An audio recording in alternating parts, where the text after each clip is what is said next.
सुनो सुनो सुनो, आपके शहर में आ गया है एनडीटीवी इलेक्शन कार्निवल। कलाकारों का होगा धमाल, एनडीटीवी पूछेगा सवाल। देखिए क्या होता है नेताजी का हाल। आपके शहर में आ गया है एनडीटीवी इलेक्शन कार्निवल।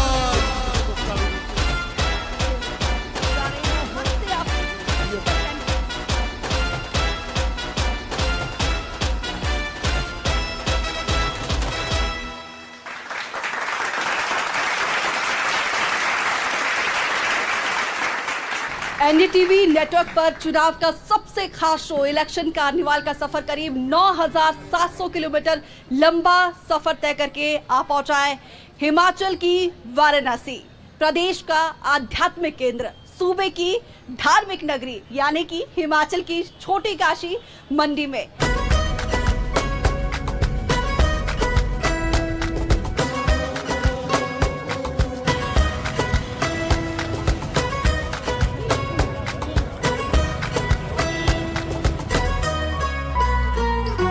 बहुत बहुत स्वागत करती हूं मैं दीपिका। और यहाँ पर देखिए मंडी की देवतुल्य जनता भी हमारे साथ मौजूद है। यहाँ पर देखिए खास मेहमानों का पैनल भी हमारे साथ रहेगा बीजेपी और कांग्रेस की तरफ से। लेकिन उससे पहले यहाँ पर देखिए मंच पर पहले से ही मौजूद है कलाकार अरीन अरोड़ा जी और उनके साथ चैतन्य है जो अपनी शानदार प्रस्तुति से जनता का समा बांधेंगे। तो प्लीज मंच तैयार है और जनता आपको बेसब्री से सुनने के लिए तैयार है। सबसे पहले आदाब, नमस्कार, सत श्री अकाल। मैं अरीन अरोड़ा, आप सब लोग मंडी के तो मुझे जानते ही हैं। शुक्रगुजार हूँ एनडीटीवी का जिन्होंने आज हमें आप सबसे एक बार फिर से रूबरू होने का मौका दिया इनके स्पेशल कार्यक्रम एनडीटीवी इलेक्शन कार्निवाल में। ओ धूरू नचिया जटाओ खलारियो,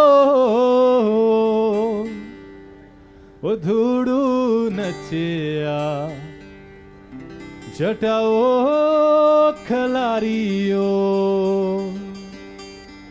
ओ नच धूड़ुए बज दे नगाड़े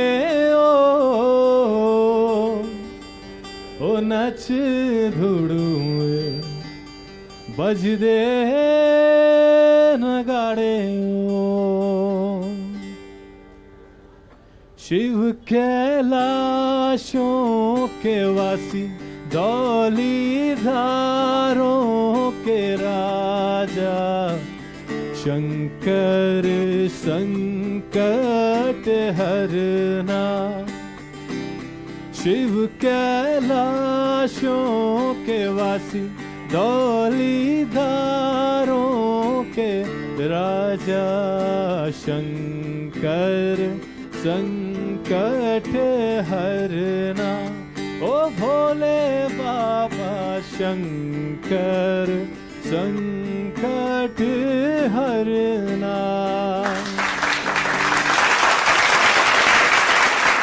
बहुत बहुत शुक्रिया यहाँ पे मंडी की संस्कृति को ऑडियंस के सामने दर्शाने के लिए, शानदार समा बांधने के लिए एक बार आप दोनों का बहुत बहुत शुक्रिया। Thank you sir, thank you.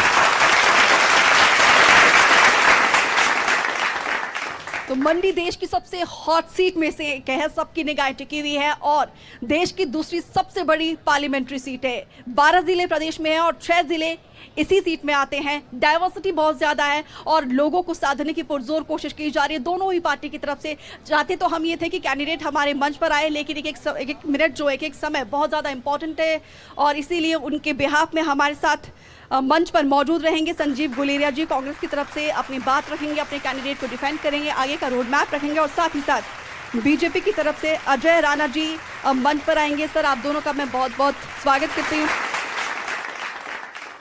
तो दोनों ही मेहमान हमारे मंच पर मौजूद है, उनसे धारदार सवाल होंगे, लेकिन उससे पहले जनता के मन में क्या है ये टटोलने की कोशिश करते हैं, मुद्दे क्या है ये भी जानने की कोशिश करते हैं। फ्रंट रो में देखिए महिलाएं हैं, आधी आबादी, और आधी आबादी को साधने की कोशिश दोनों ही पार्टी की तरफ से की जा रही है। और यहाँ पर देखिए इस बार बॉलीवुड से क्वीन है और किंग के बीच मुकाबला है। मैम क्या मुद्दे रहेंगे, किन मुद्दों को लेकर आप वोट कास्ट करने वाली है? सबसे बड़ी बात तो ये है कि जो हमारा कैंडिडेट है कंगना रनौत, वो बहुत ही सक्षम महिला है और हिमाचल प्रदेश को सक्षम महिलाओं की ज़रूरत है। इसमें कोई शक की राय नहीं है, कोई इसमें दो राय नहीं है। लेकिन मैम ये बताइए, दोनों ही पार्टी जो है कह रही है कि लखपति महिलाओं को बनाया जाएगा, किस पार्टी पर आप भरोसा करेंगे? मैम वैसे तो definitely I will go with BJP, but क्योंकि बीजेपी इस बार एक महिला कैंडिडेट को आगे कर रही है, तो डेफिनेटली एक महिला होने के नाते ओके, मुझे मिल गया जवाब और यहाँ पर जानने की कोशिश करते हैं। सर बताइए जरा, आपके मुद्दे क्या रहेंगे? हमारा तो ये है कि सबसे पहले कि जितने वोटर हैं मैक्सिमम वोटिंग हो, जितनी ज़्यादा वोटिंग होगी लोगों का विचार सामने आएगा। ये बहुत बहुत जरूरी बात बोली, क्योंकि वोटिंग का परसेंटेज लगातार गिरता जा रहा है और इस बार अपील एक बार फिर से एनडीटीवी करता है कि इस बार बम्पर वोटिंग हो। सर आपके पास आते हुए किस तरीके से भारतीय जनता पार्टी से ये पूछना चाहता हूँ कि बेरोजगारों के लिए इनका क्या प्लान है? मेरा मुद्दा मैम, मैं एक व्यापारी हूँ, मैं मंडी व्यापार मंडल का अध्यक्ष भी हूँ, तो मेरा रिलेटेड मुद्दा ही रहेगा। एक तो मंडी में इशू हमारा है पार्किंग, उससे हमारा बिजनेस सफ़र कर रहा है। दूसरा है जीएसटी लगे वो 6 साल हो गए, उसमें कोई 1100 अमेंडमेंट हो चुकी है, तो सरकार ने तो कहा था सरलीकरण। समस्याओं की यहाँ पे लंबी चौड़ी फहरिस्त है। व्यापारी के लिए सोशल सिक्योरिटी कोई नहीं है, सबसे बड़ा जनरेट जो है रेवेन्यू व्यापारी करता है, तो व्यापारी हित में कोई भी नहीं सोच रहा है। ये सवाल बिल्कुल लेंगे बेरोजगारी और व्यापारी को लेकर। हाँ, बड़े भाई ने कहा बेरोजगारी प्रदेश में कांग्रेस की सरकार है, पहले जो हमारी एमपी है प्रतिभा सिंह जी वो भी कांग्रेस से है, तो ये सवाल तो कांग्रेस वालों से ही बनता है। बिल्कुल, ये सवाल दोनों से ही बनता है, बिल्कुल बनता है। जी सर। मैडम, मेरा इस तरफ से जरूरी मुद्दा जो हेल्थ सेक्टर और एजुकेशन सेक्टर में, हेल्थ सेक्टर में बिल्डिंग्स तो बहुत बनी है लेकिन फैसिलिटीज इतनी नहीं मिली, एग्जीक्यूशन नहीं होता है, वादे बहुत होते हैं, उसका कहीं ना कहीं एक रोड मैप भी दिखाई देता है लेकिन पूरी तरीके से डिलीवर नहीं होता है। सर आप इस बैनर के जरिए क्या संदेश देने की कोशिश कर रहे हैं? मैडम, इसमें लिखा है संविधान बचाओ और देश बचाओ। पिछली सरकार जब भारतीय जनता पार्टी की थी तो 17 विधानसभा क्षेत्र आते हैं इस पार्लियामेंट्री हल्के में, लेकिन एक भी किसी शेड्यूल कास्ट को मिनिस्टर नहीं बनाया। ठीक है, ये सवाल मैं पूछूंगी। बिल्कुल, यहाँ पे देखिए सवालों की बौछार जनता की तरफ से की जा रही है, तो दोनों ही मेहमान तैयार है। चलिए मंच पर चढ़ते हैं, एक के बाद एक धारदार सवाल यहाँ पर दागे जाएंगे और इसी बीच अगर कोई और सवाल भी होगा तो जरूर हम यहाँ पे सामने रखेंगे। सीधा इंटरेक्शन यहाँ पे जनता के साथ और प्रतिनिधि के साथ होगा। सर संजीव जी, सबसे पहले आपके पास आते हुए, किन मुद्दों को लेकर आप जनता के बीच जाएंगे और ऐसी क्या उपलब्धि है कि जनता आपके ऊपर भरोसा करे? सबसे पहले एनडीटीवी को मेरा नमस्कार।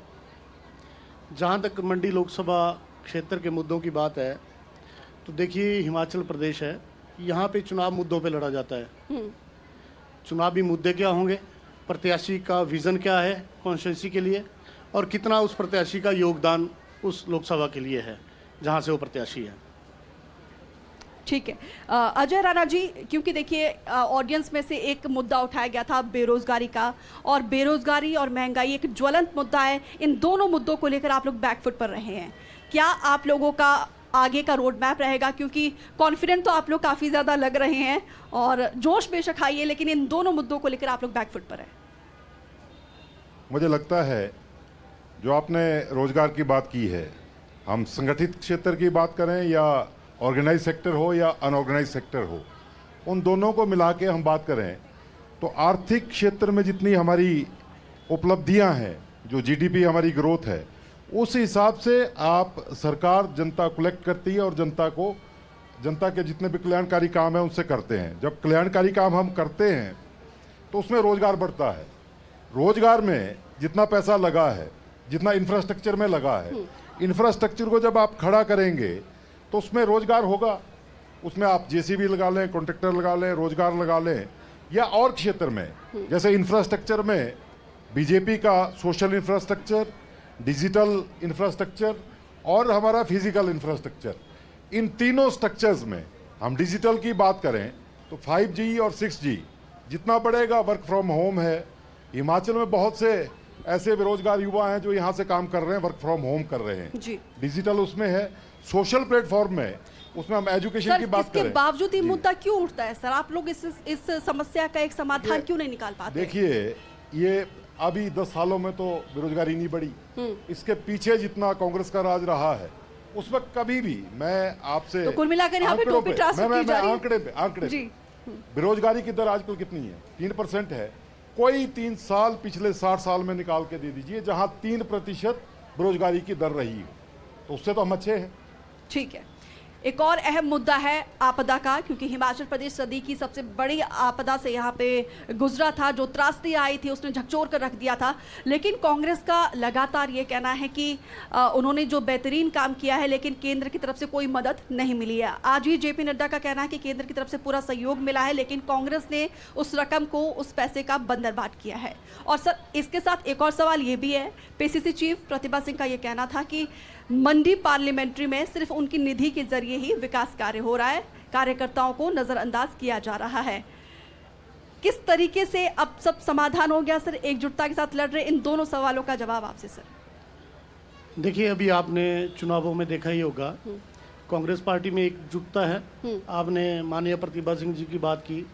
माननीय प्रतिभा सिंह जी देश की 80 सांसद हैं। उससे पूर्व में कांग्रेस पार्टी के जो सांसद रहे हैं, उन सभी ने अपनी सांसद निधि से जितना कोई 1 रुपया उनका लैप्स नहीं हुआ है।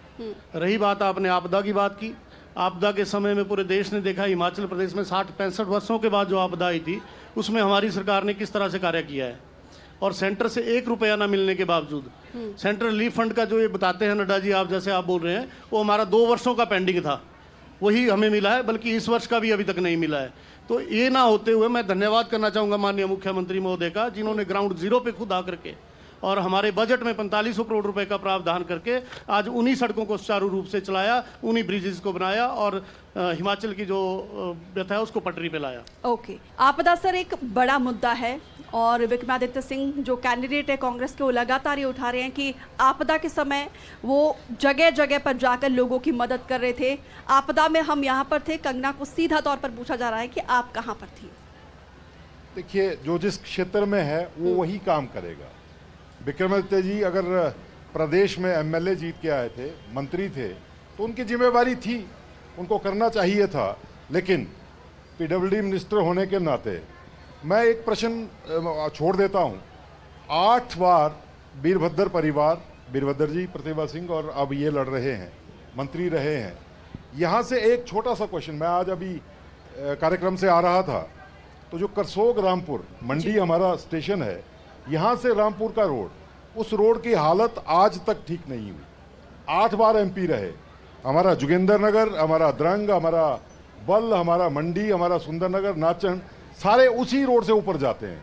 और वो अपग्रेड हुआ है तो बीजेपी की सरकार में हुआ मात्र रोहंडा तक। उसके आगे की स्थिति कितने सीरियस ये रोड्स के बारे में है, कितनी सीरियसनेस इन्होंने दिखाई है। 1.5 सालों में क्या डीपीआर नहीं बन सकती थी? चलिए, ये ठीक है। वार पलटवार के दौर के अलावा सर एक और अहम सवाल ये है, क्योंकि पीसीसी चीफ प्रतिभा सिंह का ये भी कहना है, एकमात्र वो लगातार केंद्र सरकार से मदद की उम्मीद कर रही थी और आपके तीनों ही एमपी से वो कह रही थी कि साथ चलते हैं, मोदी जी से मदद लेते हैं, लेकिन तीनों ने कोऑपरेट नहीं किया। चलो, मैं केंद्र की तो उस पर बाद में आता हूं। मैं पहले आपकी उनकी जो एज ए एमपी उनको मंडी में करना चाहिए था। एजुकेशन सिस्टम की बात करें, यहाँ बीजेपी सरकार ने यूनिवर्सिटी मंडी में खोल के दी। 6 डिपार्टमेंट से वो यूनिवर्सिटी शुरू हुई। उसमें यहाँ डिपार्टमेंट्स आगे बढ़ते हैं और जब भी यूनिवर्सिटी शुरू होती तो ऐसे ही होती है। हम भी यूनिवर्सिटी में गए तो हमें पता है, मुख्यमंत्री जी सुखविंदर सिंह सुक्खू जी भी यूनिवर्सिटी में पढ़े हैं, तो लॉ की क्लासेस धारे में लगती थी, शुरू में वहीं से हुई। लेकिन उन्होंने उसका दायरा कम किया और हमारी सांसद इस पे मौन क्यों रही? 5000 अगर विद्यार्थी यहाँ आते और यहाँ मांग थी कि शिमला एक ही यूनिवर्सिटी हमारे पूरे हिमाचल प्रदेश में थी, दूसरी यूनिवर्सिटी शिक्षाविद के उसमें उन्होंने कहा, बुद्धिजीवियों ने कहा, अभिभावकों के हक में थी, छात्रों के हक में थी। यहाँ से किसी को शिमला मार्कशीट लेने जाना है, अपनी माइग्रेशन लेने जाना है, अगर उसको रुकना पड़े तो एक कमरा 6000 से कम नहीं है। तो यहाँ कितना सीरियस प्रतिभा सिंह जी इसमें रही हैं। दूसरा, शिवधाम यहाँ का प्रोजेक्ट है, उसमें पार्टी की अध्यक्षा कहाँ बोली हो? शिवधाम पर मैं आऊंगी सर, उससे पहले अजय जी आपके पास आते हुए, क्योंकि यहाँ पर देखिए जिस तरीके से राज्यसभा चुनाव के बाद जो अस्थिरता सरकार में आई है, सीपीएस का मुद्दा ऑलरेडी आप लोग का लटका हुआ है हाई कोर्ट में, और साथ ही यहाँ पर देखिए सिटिंग एमएलए को, कैबिनेट मिनिस्टर को चुनावी मैदान में उतारना, क्या सर आपके पास कोई और ऑप्शन नहीं था, या फिर विपक्ष ये कह रहा है कि सीएम सुखविंदर सिंह सुक्खू ने अपना रास्ता क्लियर करने के लिए विक्रमादित्य को चुनावी मैदान में उतारा है? देखिए, सबसे पहले तो आपका क्वेश्चन कुछ और था, मेरे बड़े भाई किसी और तरफ ले गए। जो ये बोलना चाहते थे ये उन्होंने बोल दिया। लेकिन अभी आपने जहाँ तक विक्रमादित्य सिंह जी की बात की, तो भारतीय जनता पार्टी का ही ये कहना था कि कोई मजबूत प्रत्याशी दीजिए। तो हमारी जो प्रत्याशी भारतीय जनता पार्टी की कंगना जी हैं, वो एक नौजवान प्रत्याशी हैं, महिला प्रत्याशी हैं। तो भारतीय जनता पार्टी की रिकमेंडेशन पे ही हमने एक मजबूत प्रत्याशी दिया है। और उनकी डेडिकेशन देखिए पार्टी के प्रति। वो एक ऐशो आराम की ज़िंदगी, मंत्री, वरिष्ठ मंत्री, हिमाचल प्रदेश में 8 बार एमएलए रहने के बाद भी पीडब्ल्यूडी मिनिस्टर नहीं बनते हैं, लेकिन वो दूसरी बार चुनाव जीते, अच्छे मार्जिन से जीते, अच्छा उनको डिपार्टमेंट मिला। लेकिन वो पार्टी के प्रति वफादारी को देखते हुए आज उसका त्याग करके लोकसभा का चुनाव लड़ने के लिए तैयार हुए हैं और लोकसभा जाएंगे। तो कुल मिलाकर यहाँ पर देखिए सर, आपको तालियां बजानी चाहिए, अप्रिशिएट करना चाहिए कांग्रेस का। आप लोगों ने डिमांड रखी और उन्होंने पूरी कर ली है। एनीवे पता नहीं एनीवे ये अंदर की वो है, क्योंकि एकजुटता अभी कांग्रेस की 6 लोग जो गए हैं उसमें भी दिखी है। कहीं आगे जाके क्या रूप ये लेगा, ये आगे आने वाले समय में उसमें नजर रहेगी सबकी। अच्छा, कैंडिडेट को लेकर ही मेरा अगला सवाल सर आपसे रहेगा, क्योंकि यहाँ पर देखिए कंगना को चुनावी मैदान में उतारने के बाद पैराशूट लैंडिंग इसे कहा जा रहा है और कैडर बेस में काफ़ी नाराज़गी है। उन असंतुष्टों को कैसे आप लोग संतुष्ट करेंगे सर? मुझे लगता है कि बीजेपी ने विभिन्न क्षेत्रों में कुछ पद्मश्री कलाकार ये रही हैं, उसको हमारी हाईकमान ने चुना है, तो बहुत सोच विचार के उन्होंने चुना होगा। उन्होंने चुना है और कैडर में कोई नाराजगी नहीं है, कैडर लगातार काम कर रहा है। मुझे नहीं लगता कोई नाराजगी कैडर में मुझे दिखी। जी, काउंटर करना चाह रहे हैं? देखिए, मुझे जैसे भारतीय जनता पार्टी को काडर बेस्ड पार्टी कहा जाता है, मेरे बड़े भाई अजय राणा जी भी हैं, ये भी काडर से ही हैं। बड़े संघर्षशील जीवन इन्होंने जिया है और हर मर्तबा ये लोकसभा प्रत्याशी के रूप में कैंडिडेट होते हैं। हमारी कांग्रेस पार्टी तो मास बेस्ड पार्टी है, लेकिन आज इन्होंने काडर को तोड़ते हुए एक पैराशूट उम्मीदवार उतारा है।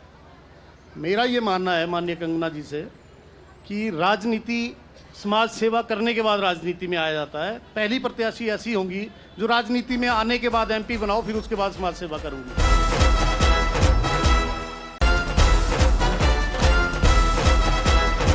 जनता के मुद्दे जो यहाँ पे मुझे समझ आए हैं, बेरोजगारी, महंगाई तो है ही है, साथ में एक स्वास्थ्य भी एक बड़ा मुद्दा है, क्योंकि जिस तरीके से भौगोलिक परिस्थिति हिमाचल की है, रिमोट एरिया में, ग्रामीण अंचल में, वहाँ पर स्वास्थ्य की ऐसी सुविधा नहीं होती है। ऐसे में फेलियर जाहिर सी बात है दोनों सरकारों का रहेगा। इसके अलावा एक और ज्वलंत मुद्दा जो रहा है वो नशा का रहा है सर, क्योंकि हिमाचल वीरों की भूमि कही जाती है और बड़ी संख्या में जवानों का जो सेना के प्रति लगाव है वो देखते ही बनता है। लेकिन आज जब हम एग्जाम पेपर्स में, टीवी में पढ़ते हैं कि हिमाचल प्रदेश में 20 साल का युवा जो है चिट्टे की नशे में आने के चलते उसकी मौत हो गई है, तो सर ये बहुत ही दुखद तस्वीरें हैं। तो ये मुद्दा तो सर कहीं दिखाई नहीं देता है। देखिए, ये जो नशा है, चिट्टे का जो कारोबार है, दोनों ही दलों के लिए चिंताजनक विषय है।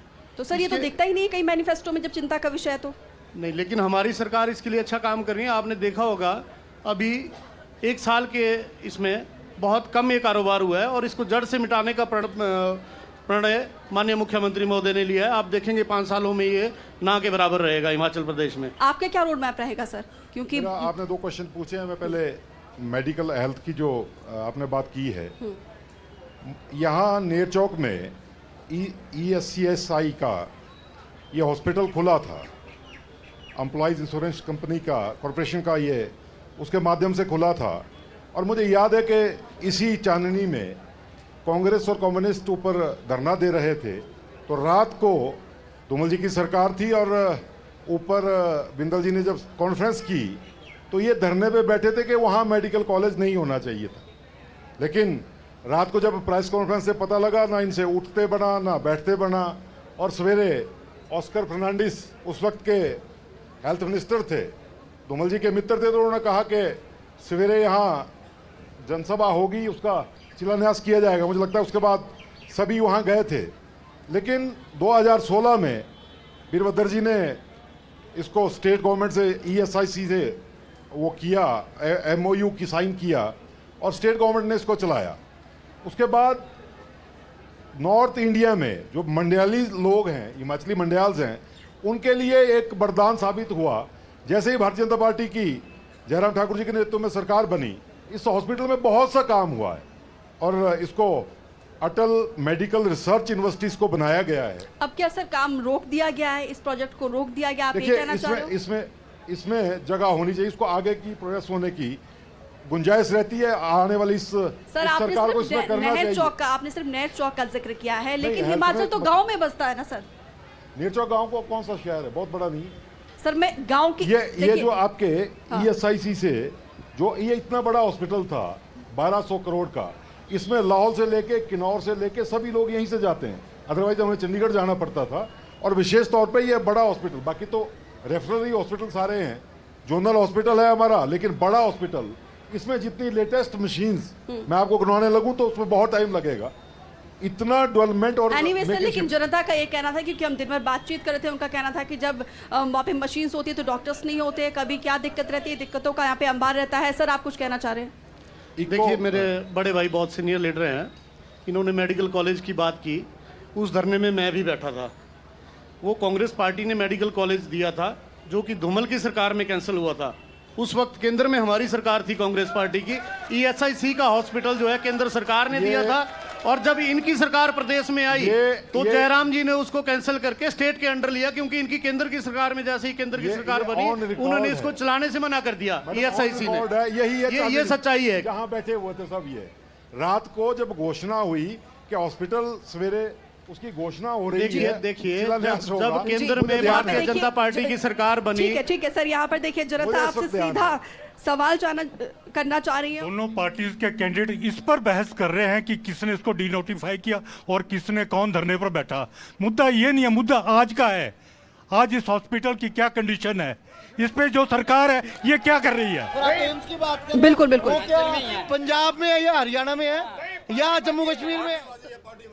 तो कुल मिलाकर यहाँ पर देखिए सियासत की भेंट चढ़ी, आप ये कहना चाह रहे हैं?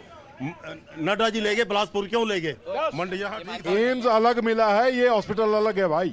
मेरा सवाल बीजेपी के प्रवक्ता जी से है, अगर बीजेपी इतनी पार्टी में डिफरेंस होती तो मंडी से कैंडिडेट ढूंढने मुंबई क्यों गई? यहाँ मंडी में नहीं थे। ये भी दावेदार। बिल्कुल, भाई ने क्वेश्चन किया बॉम्बे क्यों गए?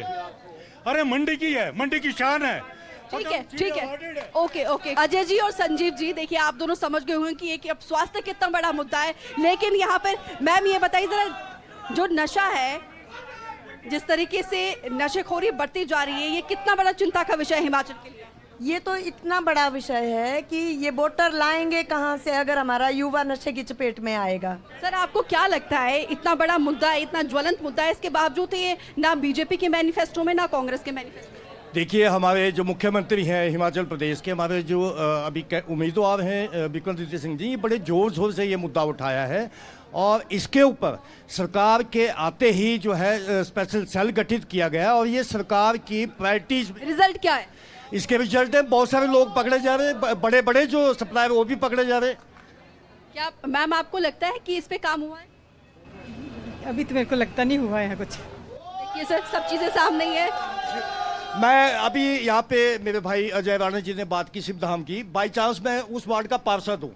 ये सामने ऑक्सीजन का सिलेंडर उस जंगल को कहा जाता है। मंडी जो है छोटी काशी है, काशी मंदिर है यहाँ, वहाँ पे जो जंगल था, जो ऑक्सीजन का सिलेंडर था, उसको उखाड़ करके जो है वहाँ कंक्रीट का वो खड़ा कर दिया गया है।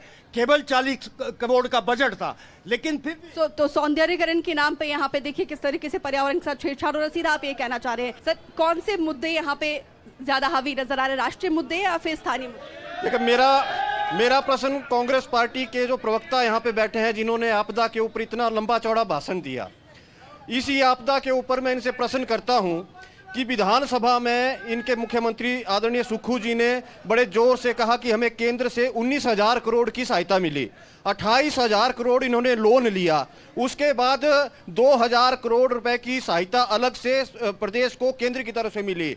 प्रदेश की जनता ने पाई पाई करके 250 करोड़ से ऊपर, जागरूक जनता है यहाँ के, देखिए पूरे आंकड़ों के साथ काम कर रही है। 250 करोड़ से ज्यादा की जो है वो आपदा राहत कोष में प्रदेश की जनता ने दी। हमारा कहना है कि वो लगभग 50,000 करोड़ की जो इतनी बड़ी राशि थी वो सुक्खू सरकार जी ने कहां डाली? तो यहाँ पर देखिए नेताओं को बहुत सारे सवाल यहाँ पर। संजीव जी, कौन से फैक्टर जो है आपके पक्ष में नजर आ रहे हैं, क्योंकि देखिए सब चीजें एकदम सामने नजर आती है, जबरदस्त काउंटर यहाँ पर किया जा रहा है। क्योंकि देखिए सर, ऑडियंस की तरफ से भी एक सवाल था कि मुंबई से यहाँ पर कैंडिडेट को लाने की क्यों जरूरत पड़ी?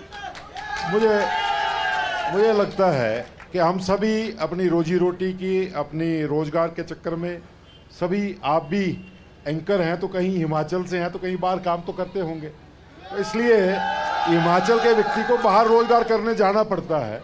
वो यहीं की बेटी हैं, हमारे बामला की रहने वाली हैं। जी संजीव जी, देखिए ऐसा है, कांग्रेस पार्टी को इसमें कोई आपत्ति नहीं है।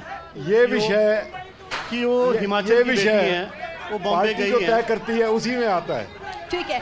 अच्छा Sanjeev ji, Jairam Thakur let me clear, वो हिमाचल की बेटी हैं, वो बॉम्बे से आई हैं, बॉम्बे उनका कारोबार है।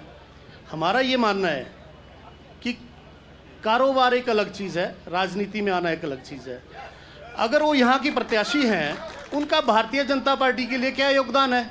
उनकी पारिवारिक पृष्ठभूमि कांग्रेसी है, उनके परदादा हमारे कांग्रेस पार्टी के एमएलए थे, उनके पिताजी हमारी कांग्रेस पार्टी के जनरल सेक्रेटरी थे।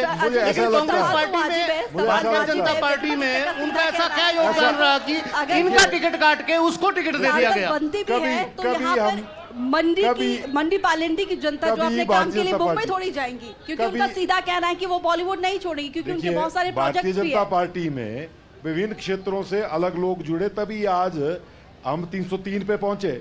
अगर हम किसी बाहर के लोगों को जोड़ते ही नहीं, पहले तो सारी कांग्रेसी थी, ठीक है, पहले तो एक बार तो 2 MP रह गए थे, जोड़ते जोड़ते हर क्षेत्र के लोगों को जोड़ा गया, इसलिए भारतीय जनता पार्टी आगे बढ़ी है। संजीव जी, बीजेपी का आत्मविश्वास साफ तौर पर दिखाई दे रहा है, आत्मविश्वास से लबरेज है, क्योंकि जयराम ठाकुर कह रहे हैं कि 4 तारीख को 2 सरकार बनेगी, एक केंद्र में और एक हिमाचल प्रदेश में, क्योंकि इंडिया गठबंधन में जिस तरीके से परिस्थिति देख रही है, कहीं ना कहीं देखिए असमंजस की स्थिति अभी भी है। देखिए, भविष्यवाणी में तो भारतीय जनता पार्टी माहिर है, भविष्यवाणी करते रहते हैं।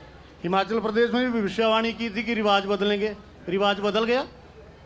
उसके बाद ऑपरेशन लोटस इन्होंने करना चाहा, ऑपरेशन लोटस हो गया। आप बताइए किस गणित के हिसाब से 2 सरकारें बनेगी? ये हिमाचल की जनता है, यहाँ नेताओं के साथ लोगों का व्यक्तिगत संबंध होता है। क्योंकि देखिए बार-बार कांग्रेस की तरफ से ये आरोप लगाया जा रहा है। हम बराबर थे, अभी युद्ध क्षेत्र में चुनाव में हैं, तो इसका रिजल्ट अभी 1 तारीख को वोट पड़ने हैं, 4 तारीख को इंतजार करते हैं। हमें उम्मीद है कि हम सभी सीटें जीतेंगे और उम्मीद पे ही दुनिया टिकी है। एनीवे सर, एक और सवाल आपके पास आते हुए, क्योंकि शिवधाम का प्रोजेक्ट जो है ड्रीम प्रोजेक्ट रहा है और बार-बार, और यहाँ पे मंडी की जनता से भी उनका भी आस्था जो है सीधा तौर पर जुड़ा हुआ है, लेकिन ये आरोप आपके ऊपर लगता है कि सुक्खू सरकार ने उस प्रोजेक्ट को रोका है। नहीं, देखिए, आस्था का विषय मैं बड़ी विनम्रता से इसका जवाब दूंगा।